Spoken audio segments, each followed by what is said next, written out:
Kanalıma hoş geldiniz. Bugün yine bu bilgisayar üçüncü video olacak. Temizleme, bakımı, fanlar ve sökmesi, montajı, termal macunu. Şimdi kabloların hepsini takmıştım. Montajla başlıyoruz. Üst kapağını da kapatıyoruz. Bu tellerini nereden söktüksek hepsini aynı yere takmaya dikkat etmeliyiz. Farklı yerlerde uyum sağlasa bile yine kablosunu yerine takmamız gerekiyor. Sonra ulaşmıyor diğerleri. Bu soketleri daha önceden de tarif ettiğim gibi çıkarırken nasıl mandallarını açarak çıkardıksa yine de mandalları geri gitmiş olabilir. Mandalları geriye doğru çekiyoruz ve yerleştiriyoruz. Yerleştirdikte orada tutacak yeri var. Onunla itirerek iyice yerleştirdikten sonra tekrar mandalını kapatıyoruz. Geri çıkmaması gerekiyor. Çektiğimiz zaman gelmemesi gerekiyor. Belki çok hareket etmiyordur ama böyle çektiğimizde geriye doğru gelirse tutmamış olur. Herhangi bir hareket durumunda oradan çıkarsa bilgisayar çalışmamış, arıza vermiş olacak. Ya hangisi o kablolar nereye gidiyorsa ya ışık göndermeyecektir kameraya ya işte ekrana bir görüntü sağlamayacaktır. Her ne ise ne içinse bu kablolar ona göre iletmemiş olacak.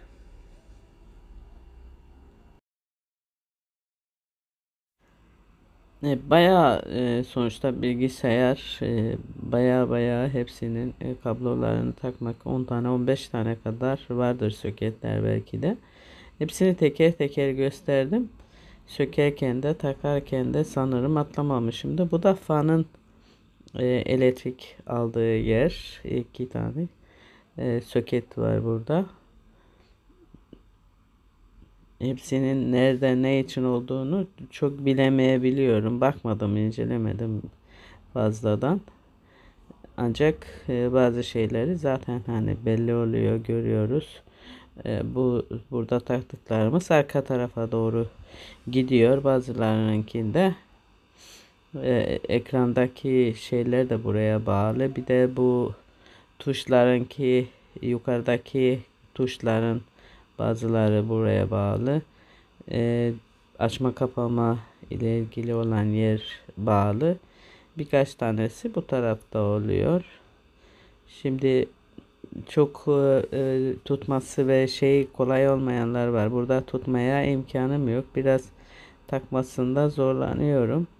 Tam ayarında olması gerekiyor. Hem de zarar vermememiz gerekiyor. Şimdi tornavida ile biraz tutuyorum. O tarafa itiştirmek zorunda kalıyorum. Aslında onu da yapmamak lazım. Ama elimle tam olarak tutamadığım için tornavida ile yardım alıyorum. İkisini böyle tam dengede tutmak için o şekilde yapıyorum. Çünkü katlanmış ve arkada bir boşluk yok. Onu ayarlayamıyorum. Tabii ki bu işin acemisi olduğum için yan kalıyor. Eğilmiş yeri tam olarak oturtamıyorum. O yüzden biraz uğraştırdı beni burası. Tam yerine geldikten sonra iteceğim. Burada işte soketini iyice açtıktan sonra ileriye doğru ittirmem gerekiyor ki tam olarak yerleşsin. Sonra ufak bir sarsıntıda geriye attırır. O zaman da sorun olur. Ondan sonra mandallarını da kapatıyoruz bu şekilde. İyice sıkıştırıyoruz geriye düşmemesi için. Geriye doğru giderse çıkmış olur. Kabloyu kontrol ettim. Geri gitmesi yok. Her yeri ayarladık. Burada da yine bir tane daha var. Onu da takıyorum. Bunlar oldukça kolay, o kadar zor olmuyor. Açık alan olduğu için biraz sıkışmış yerde daha çok zor oluyor. Burada kolaylıkla da takıyoruz ve itiyoruz. Mandallarını aynı şekilde kontrol edince çıkmaması gerekiyor. Dikkatli yapmamız gerekiyor. Yine de tam oturtamadığımız zaman, tam yerine koyamadığımız zaman geri düşüyor. Mandal da tutmamış oluyor. Burası altı çok kolay bir yerde ama yine de yerini oturtamadığımız zaman da geriye doğru gelebiliyor. Tam oturması gerekiyor. Evet, şimdi kapattım mandallarını. Daha geri gelmez. Zaten belli oluyor tam oturduğu zaman ve çekiştirdiğimizde gelmemiş oluyor. Şurada yine buradakiler de ön taraftaki paneldeki şeyleri USB'si diğer şeyler USB'ler anakarta bağlı da kartlarda bazılarında joystick'i falan buradan eklenmiş herhalde. Tam bilemeyeceğim. Tahmin ediyorum. Ön tarafta olduğuna göre parmakla kullandığımız yerin soketleri olması gerekiyor. Bunu da taktım. Burada yapacak fazla bir şey kalmadı sanırım. Bütün takılması gereken soketleri, kabloları taktıktan sonra diğer kapağını kapatacağım. Klavyeyi takacağım ondan sonra. Klavyede sökümü nasıl kolaysa takması da o kadar kolay. Ben klavye çok zor gibi geliyordu ama ben önceden bilmiyordum, tuşlar dağılıyor gibi. Hazır olduğu için üstü ayrı bir tabaka bir şekilde çok da kolay klavye takılabiliyor. Ben daha önce klavye bozulmuştu. Diğer bilgisayarı götürdüğümüzde belki de mesela klavyeye verdiğimiz parada onu takmak için de ayrıca bir para alıyorlar. Halbuki aynı klavyeyi bulduktan sonra rahatlıkla herkesin takabileceği bir şey klavye.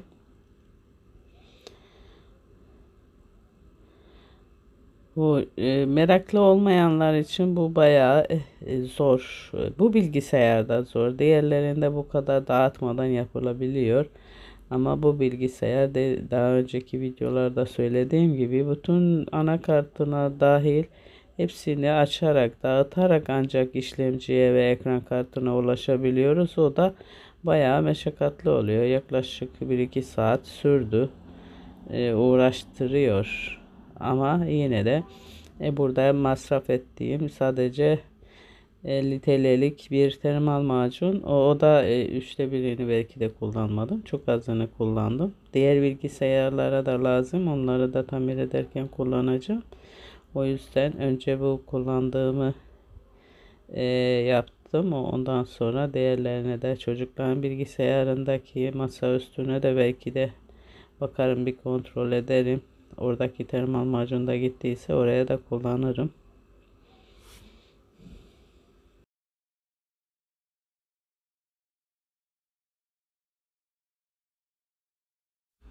Evet, soketlerin işi bittikten sonra şimdi kabloları taktık hepsini. Vidalarını da takmamız gerekiyor. Buradan söktüğümüz birkaç tane vida vardı. Hepsini teker teker kontrol ederek vidalamamız gerekiyor. Burayı vidalarını taktıktan sonra fazla bir şeysi yok zaten. Dediğim gibi klavye işi kolay. Burada da birkaç tane vida vardı. 5-6 tane var belki de. Bazen çıkarırken biraz bulmakta zorlandım. Bazıları nerede olduğunu bilemiyorum. Ondan sonra işi fazla kalmamış olacak. Genellikle bilgisayarlar çok ısınıp kapandığı zaman bu gibi şeyleri yapmak zorunda kalıyoruz. Şimdi de klavyemizi takıyoruz. Öncelikle dip tarafını takmamız gerekiyor. Orada dişlileri var. Dip tarafını taktıktan sonra vida olan kısımda sonra yapacağız. Buradaki soketini de takıyoruz. Diğerleri gibi fazla bir işi yok. Burada da buradaki soketi takmak için şu mandallarını, klipslerini geriye doğru çekmemiz gerekiyor. Geriye doğru çektiğimizde daha kolay takabiliriz. Fazla da hasar vermeden yani takmak lazım. Kablosu zarar gördüğü zaman bu sefer zor arıza verebilir. Bazı tuşlar basmayabilir. Çünkü bütün tuşların buradan geçiyor. Buradan iletiyor. İletme kablosu bu.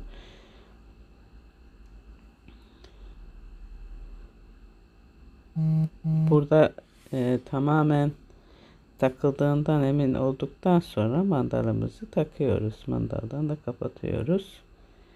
Yine de geriye doğru gelmediğinden emin olmamız gerekiyor. Dip tarafını yerleştirdikten sonra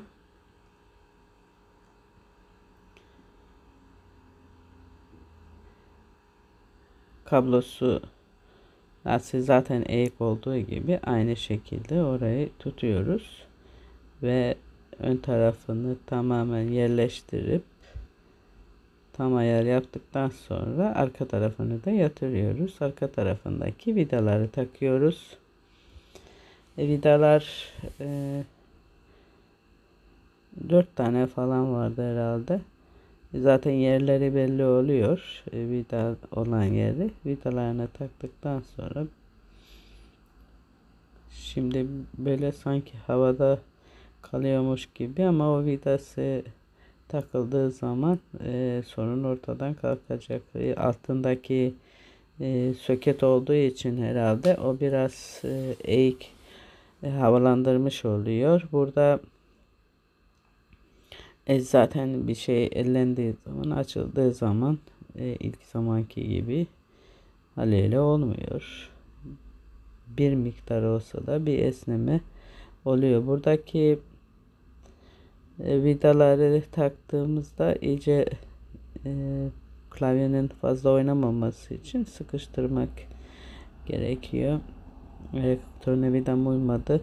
Onu değiştirdim. Bu bilgisayar benim için şu an kullandığım bilgisayar olduğu biraz daha rahatlayacak. Daha önceden fanlarla destekleyerek kullanıyordum.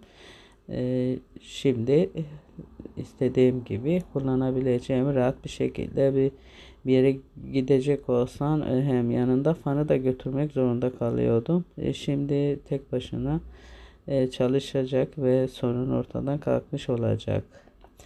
Harici fanlarla kullanmak biraz zor oluyor tabii ki. Sonuçta laptopu bir masa üstü gibi kullanmıyoruz. Ama o şekilde olduğu zaman da fanları da kullanırken masaüstü gibi kullanmak zorunda kalıyordum.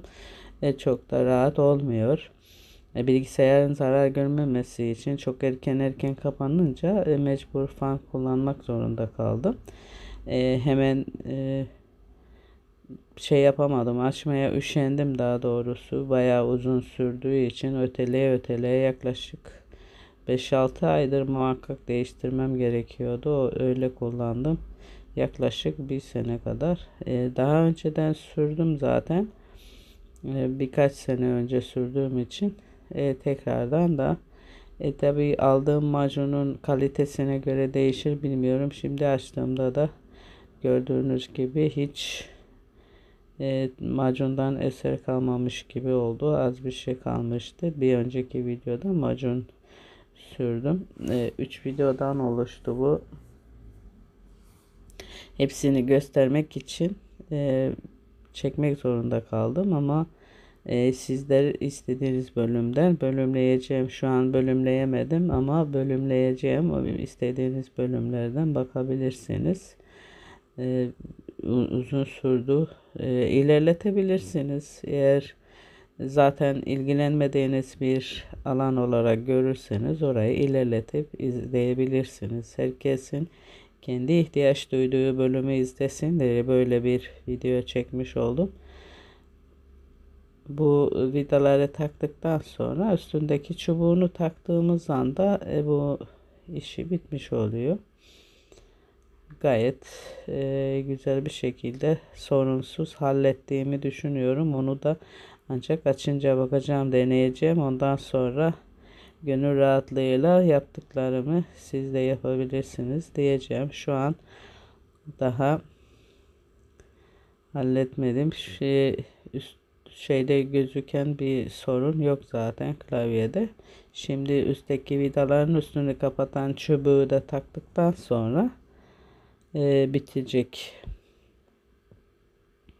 Ve ne kadar soğut ya ısınmadığını falan kontrol edeceğim ama ilk açılışta nasıl olacak? Kolay bir şekilde açılacak mı? Biraz zorlanacak mı? Onu da kontrol edeceğim. RAM'leri değiştirmediği için aynı RAM'lerle açılışı ona göre yapacak. Ekran kartı da değişmedi. Sonuçta hızlandıracak bir şey yapmadım. Onu daha ileriki zamanda SSD ile değiştirebilirim hard diski. RAM'i de artırmayı düşünüyorum. En azından 8'e veya 16'ya çıkarmayı düşünüyorum. O zaman bayağı rahat bir şekilde kullanabileceğim bilgisayarı. Şu an 6 RAM var. Hard disk fena değil ama SSD olunca daha hızlı olur. Daha da kullanışlı olacak. İşlemciye dokunmak istemiyorum. İşlemci zaten pahalı. Ekran kartı da pahalı gerçi. Ekran kartını burada değiştirebilme imkanım da yok. Anakarta gömülü olduğu için onu benim yapabileceğim bir şey değil. Başka bilgisayarlarda ekran kartı değişebiliyor zaten. Bu çubuğunu da taktıktan sonra işi bitmiş oldu. Harici ekran kartı takılabiliyor mu? Bilgisi olan varsa yazarsa yorumlarda o konu hakkında bilgilenmek isterim. Büyük masaüstü ekran kartları değil de başka bir ekran kartı buraya içinde koyabileceğimiz bir yer var mı? Entegre edebiliyor muyuz? Yani başka yerlerde yuvalar var. Birkaç tane yedek yuvalar var. Mesela wireless takıldığı yer, onun gibi yerler var yine boşta olan. Evet, onu da taktık. Şu an diğer şeyleri takacağım. Öncelikle hard disk ve RAM'leri takmam gerekiyor. Onları da çıkartmıştım. Pilini çıkardım. Pilin ömrü zaten bitti, fazla bir yarım saat kadar dayanabiliyor. Sürekli ben şarjda takılı olarak, elektrik takılı olarak kullanıyorum.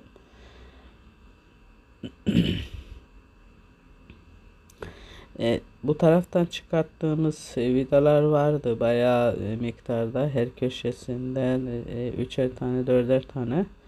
Kenarlarda vidalar var, ortalarda da vidalar var. Bunları hepsini tekrar takmam gerekiyor.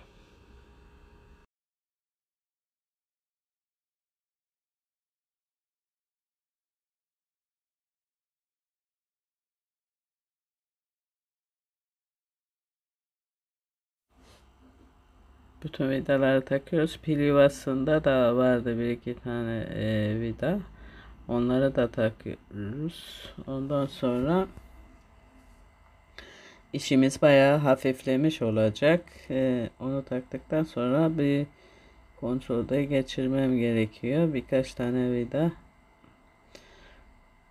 vida arttırma olayı. Bak, vidayı düşürmüşüm. Birkaç tane vida artıracak mıyım bakalım. Yoksa hepsini yerinde olacak mı? Vidalarını takıp sonradan bir kontrol ediyorum. Menteşesi falan havalanıyor mu? Tam vidalar tutmadıysa şu köşelerde bir boşluk oluşmamıştır. Umarım. Çünkü bu menteşeler dengesiz olunca kırılabiliyor. Arkada tutan yerleri vida ile söktüğümüz yerlerde menteşeler de sökülmüş oluyor bir yönden. Yerinden sökülmüş oluyor. O yüzden bunu kontrol ettim. Bir sorun yok. Öyle gözüküyor. Şimdi de diğer şeyleri takıp deneyeceğim. Burada RAM'leri ve hard diski takacağım. RAM'lerin şu bakır olan kısmını silgi ile silmek lazım.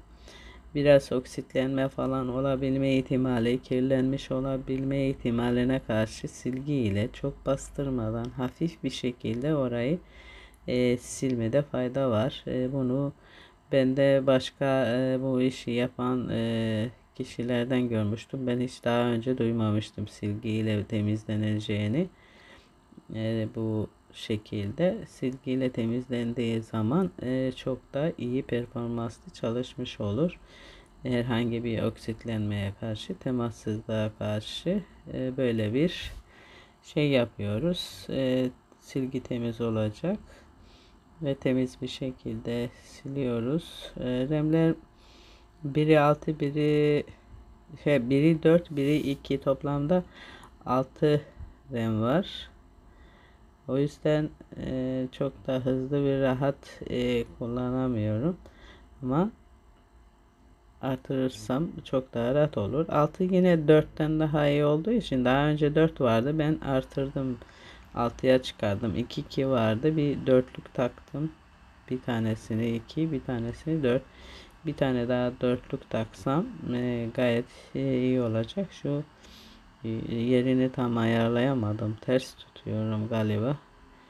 Şimdi görme sorunum olduğu için böyle el yordamıyla takmış oluyorum. O şekilde olmuyor. Tam yerini bulamadım. Haliyle böyle kör topal gidiyorum. Bu şekilde olmaz. Bunun döndürmem gerekiyor. Buradan rahat takamıyorum demek ki. Önce bir kontrol edeyim. Alttakini mi önce üste mi takabildim diye kontrol ediyorum. Yok, alttaki alta takılmış. Ama üsttekinin yuvasını, yerini bulamadım. Alttaki daha zor belki de. Ben üst taraftakini tam yerini bulamadığım için böyle bir zorluk çekmiş oldum. Halbuki çok da kolay. Bunun yönünü değiştireyim ki tam olarak göreyim. Evet, buradan rahat bir şekilde görünüyordu. Ben onu ters tutarak yanlış bir yönde takmış oldum. Buradan rahat bir şekilde böyle gördüm ve takıyorum. Oradan görmeme sebebi görme bozukluğundan değildi. Açım ters olduğu için görememişim. Şimdi de hard diski takıyorum. Hard disk 320'lik bir hard disk.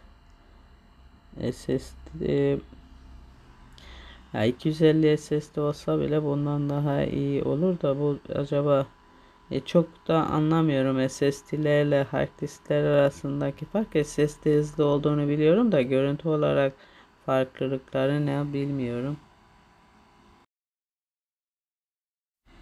Hard diski takarken önce ön tarafını tamamen yerleştirmek lazım. Ondan sonra tam koyduktan sonra iterek yerini bulduğumuzda rahat bir şekilde yerleşmiş oluyor. Bunu takmak pek de zor değil zaten. Kapağını da kapatıyoruz. 2 tane vida ile tutuyor. 2 tane vidasını takıyoruz. Ondan sonra RAM'in kapağını da kapatacağız. Ondan sonraki işler tamamen bitmiş oluyor. Şurada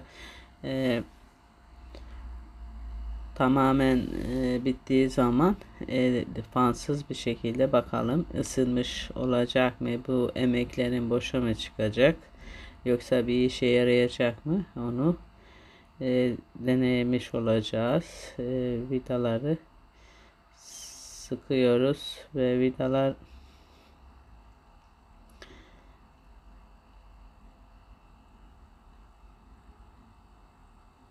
burada 2 tane vardı. O ikisini de takıyorum. Biraz fazla uzamış oldu, bir videoyu çok uzatmış oldu. Vidaları takarken aslında hızlandırmaları yapmam gerekiyor.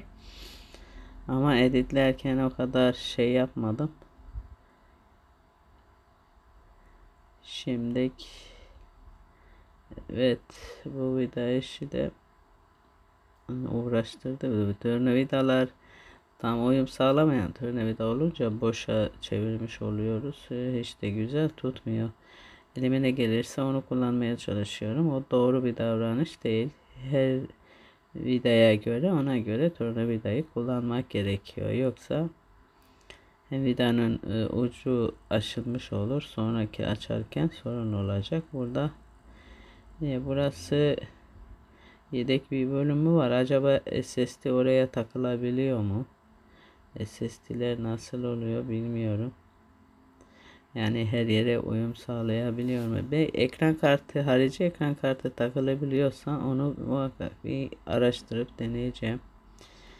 Yani yukarıdan takmalı. Burada bir tane vidası var. Onu da kapatıyorum. Vida sıkıyorum ve bu iş burada bitmiş oluyor. Bakalım nasıl bir performans gösterecek. O kadar temizledim. Hala fan yerinde kir varmış gibi gözüküyor.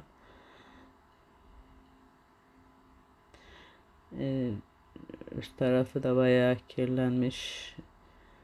Onu sonradan silerim. Şimdi bakıyoruz.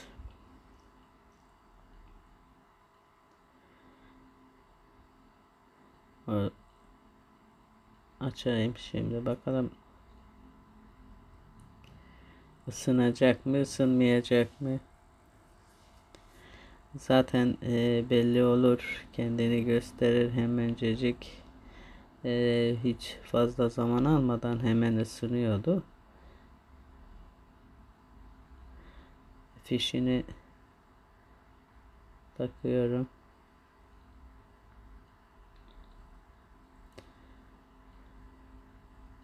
Açıyorum. Bakalım açılışı nasıl yapacak. Artist falan çıktığı için biraz yavaş olur tabii kendini bulması. Normal bilgisayar açıkken ki açılış ayrı, hard disk ve RAM'ler de çıktığı için hepsini yeniden kontrol ederek açacak.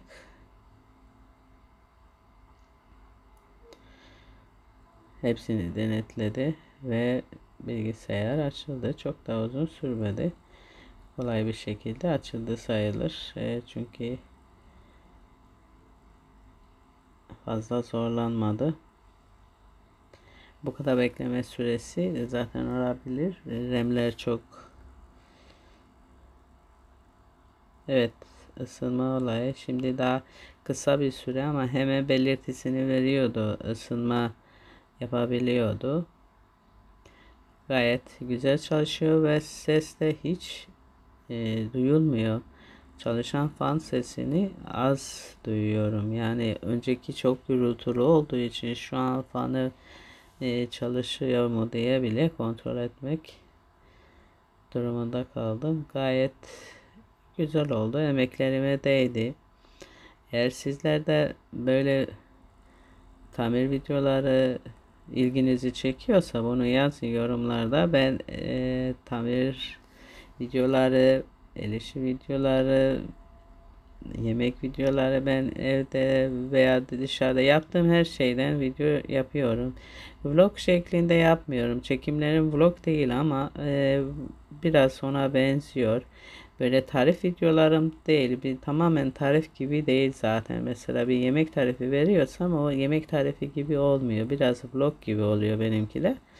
İlginizi çekebilir. Diğer videolarda göz atabilirsiniz. Şu bilgisayarla ilgili bir seri oldu. 3 bölümlük bir video oldu. Bir önceki videolara da bakarak fikir edinebilirsiniz. Bakalım şimdi hızını kontrol ediyorum.